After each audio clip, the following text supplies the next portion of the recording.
कुठल्या ह्याला होता? कुठून बोलताय म्हणजे कुठल्या मी शिरूरवरून बोलतोय. शिरूर? हो, महेश दराडे. बर, शिरूर पुणे. हा.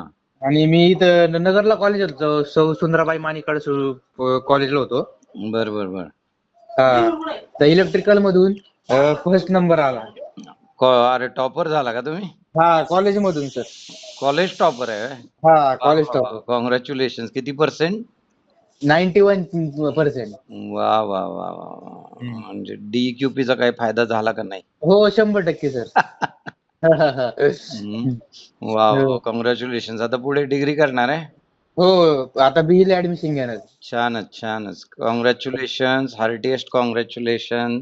Thank you sir. तुमचा पण खूप सपोर्ट होता सर. नाही नाही, थँक्यू. आभारी आहे. म्हणजे तुम्ही हे अभ्यास पण छान केलेला आहे आणि तुम्हाला DQP चा रेफरन्स मिळाला, त्यामुळे मला चांगला सर स्कोअर झाला. तुमचा सगळ्यात फायदा सर एनर्जी कन्झर्वेशन ऑडिटचा झाला.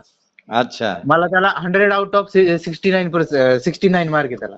म्हणजे असं नाही, म्हणजे 70 70. आउट ऑफ 69% हा, आहे. 69 आउट ऑफ 70. हा, एकच मार्क गेला. हो, एकच मार्क गेला. बर बर बर. असाच आता डिग्रीला पण अभ्यास करा छान. हो. वा वा वा. आणि मला ऑटोमेशनला पण 64 पडले. वा वा वा वा, सुंदर. आणि जो मेंटेनन्सचा जो सब्जेक्ट घेतला होता त्याला सुद्धा 68 पडले त्याला. क्या बात आहे. Out of 70. म्हणजे तसं बघायला गेलं तर तिथंच तुमचे 95-96% झाले. हो हो. मस्तच. महेश दराडे बरोबर ना? हो, शिरूरवरून बोलतो, Mahesh yes Darade. Yes yes. Congratulation Mahesh. हो, थँक्यू सर. Yes, welcome.